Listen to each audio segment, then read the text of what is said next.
So You're welcome. So just a quick intro. Up next, we have Crystal Wolf. Crystal is the founder of Solution to Hunger. She's an incredibly hardworking and devoted advocate in this food world that we are in. She's driven by a passion to make sure that no one goes hungry. And she's also an award-winning author. So thank you, Crystal, for spending time with us today. We do have a quick video of yours we're going to start off with, unless, Crystal, you want to say anything before we start the video. no, thank you. Let's get the show on the road. Good.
Hello. So hopefully everybody could see the video okay. If not, I can email it. And I want to start by just thanking Hannah for having me speak today, and thank anybody in attendance, all the nonprofits and the schools. So as you saw, my nonprofit is different in that I'm working to serve everybody by getting that food access from all different kinds of businesses to ways it can be distributed in every different way. So the main mission of my nonprofit is to get the approximately 150 billion pounds of food that's been going to waste by grocery stores, schools, catering companies, restaurants, to those in need, with my partners of food pantries, soup kitchens, homeless shelters, street outreach, any kind of nonprofit that distributes food. So until the last couple of years, now I'm starting to transition into doing that through the program on my website. So this is where I hope it can grow astronomically to serve everybody throughout the nation, because the program's open anywhere. So like I was showing on the video, through the website, which is the solutiontohunger.org, any nonprofit can register. So nonprofit, street outreach, homeless shelter, church, food pantry, soup kitchen. They can register. It takes a couple minutes. It's free. Through the website, there's a link under the light bulb on the main page. And then it just takes a couple minutes to go through the prompts. You go to wherever your location is.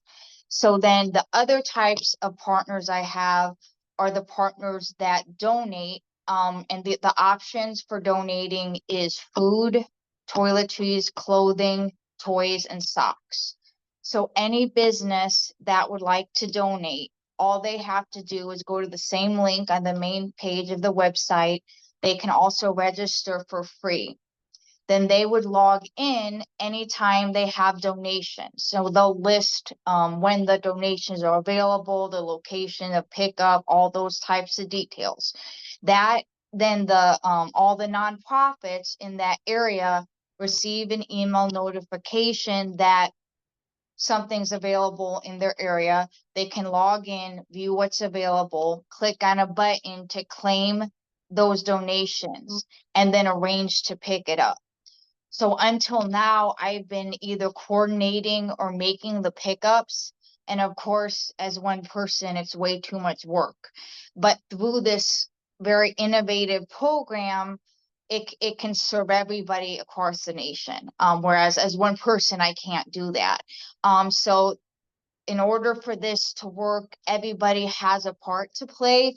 So it helps the businesses with food excess, because I don't know if anyone said it yet today, but in 2022, there was a law passed for all schools and restaurants, casinos, catering companies, grocery stores, any type of business with food, to donate their food excess.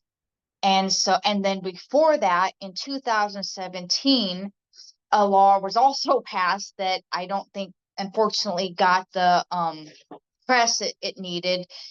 Another law was passed by Senator Joseph Addabbo in New York City, for schools to donate their food excess throughout New York City and New York State.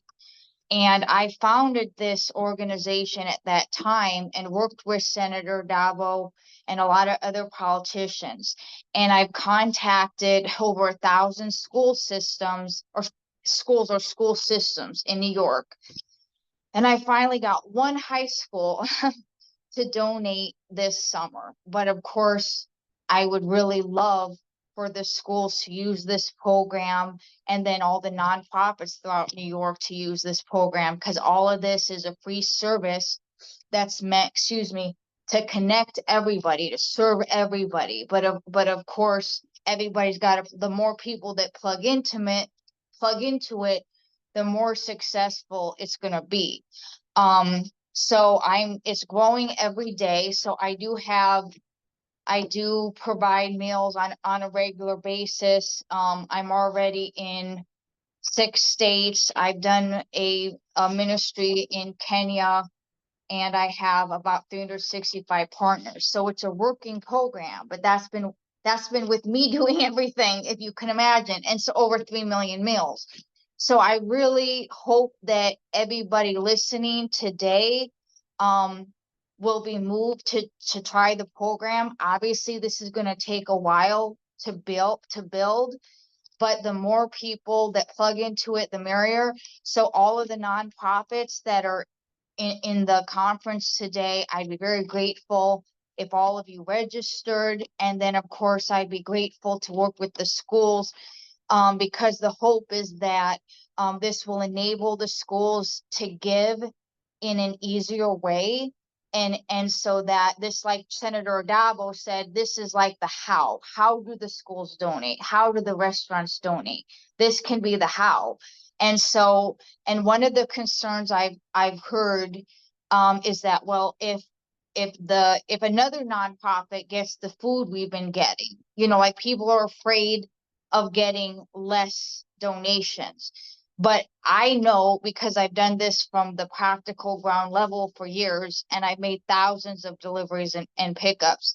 So I know that every single catering company, grocery store, restaurant is going to need as many partners to pick it up as possible, because the reality is every single distributor, every single food pantry and everybody like that has different times and days of service. So this is in order for you to not get less food or donations or socks or clothing. The goal is for everyone to get more, because every single town in America and city is literally wasting enough food for the people there to not go hungry. And I do want to open it up. I think I have a few minutes left. Does anybody have any questions right now?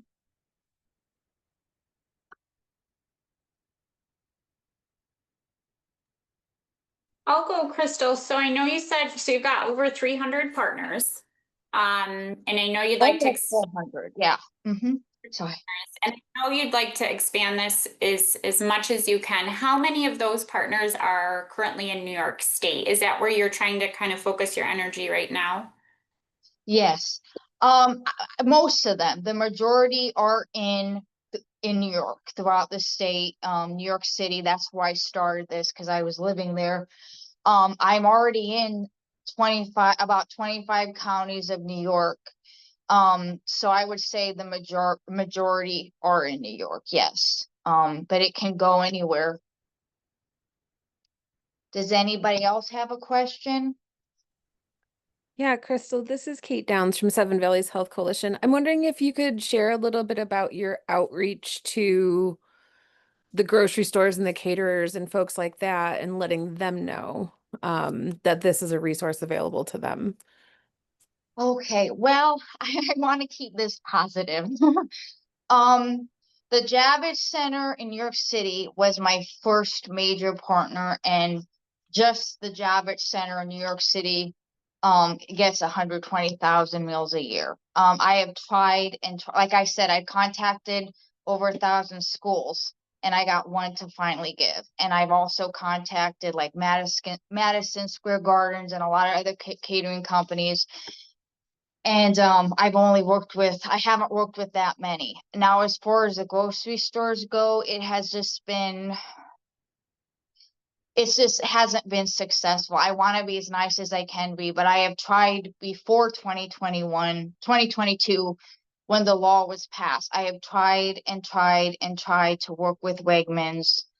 And I've met tons of people there that work there that like beg me to not give up, and they tell me so much goes to waste. And then other people say, well, they do donate, but they don't donate as much as they can give. I've been told that at the end of every single shift, 2 tons, like 2 bins full of food that could be given is thrown away. And I've had like email meetings with them. I've gone and talked to managers. So, it's just been very difficult to get through.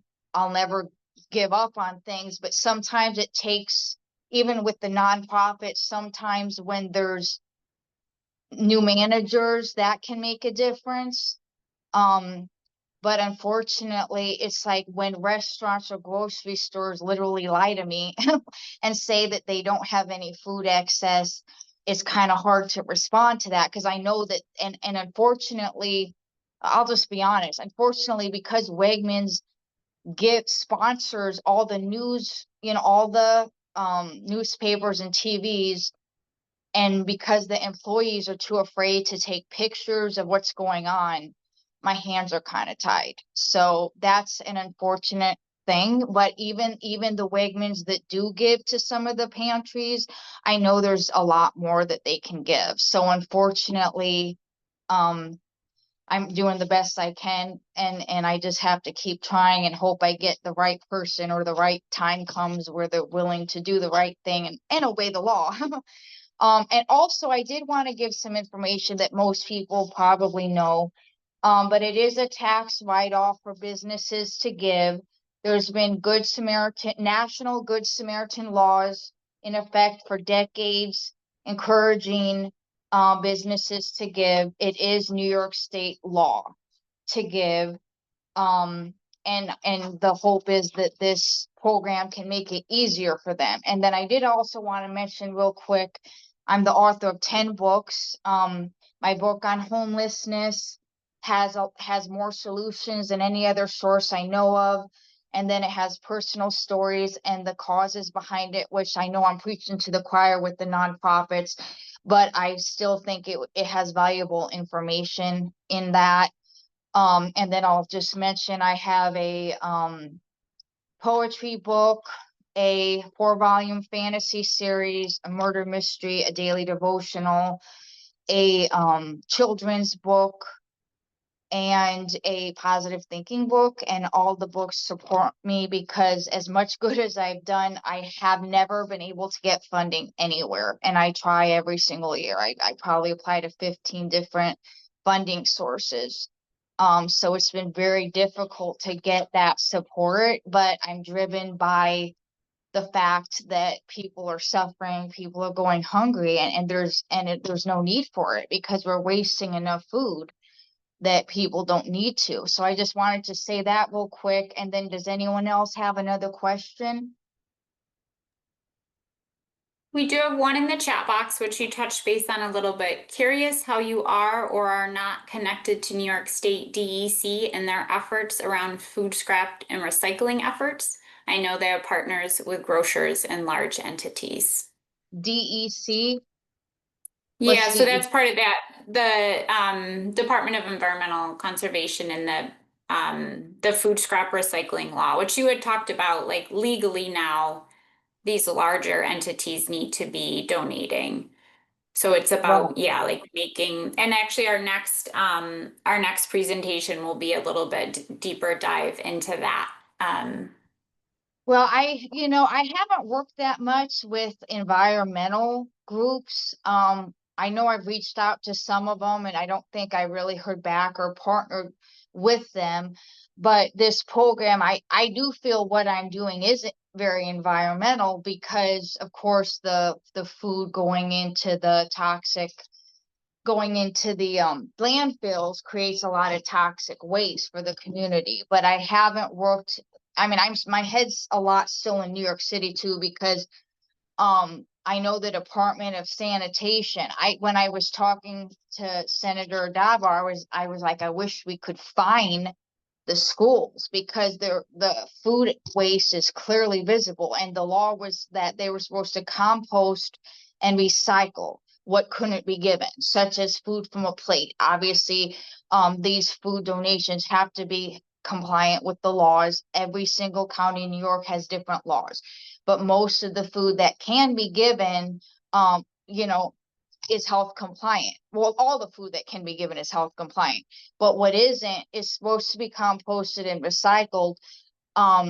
So I don't know what it would be in upstate New York, but in New York City, it was the Department of Sanitation. I was like, if we could just get the Department of Sanitation to fine a school, a restaurant, this and that, then I think they would all be like contacting me to work with me or work with other nonprofits kind of thing. So unfortunately there's been no consequences, and everybody says there needs to be incentive, but I don't know. To me, the law is an incentive and doing the right thing is an incentive, and a tax write-off is an incentive. So it's an environmental issue, but I don't think it's something I'm focusing on with my organization. Well, thank you, Crystal. And yeah, our next presentation will actually be with Feeding New York, who's gonna kind of go, like I said, a little bit deeper into that law. And it seems like you're setting up a system that is going to work very well with that. And we applaud all your efforts. I know that you're on the ground daily doing all of this work. And we'd love you to kind of be a part of our network and that we can share information and like some grants that come up and opportunities for support and funding. Thank you very much. Thank you for having me, and I really appreciate it. Thank you, everyone, for listening. Thank you, Hannah, and I hope the information was helpful. And if anybody has any more questions, you can email me at thesolutiontohunger@gmail.com. Thank you, Crystal. Thank you. Have a wonderful day.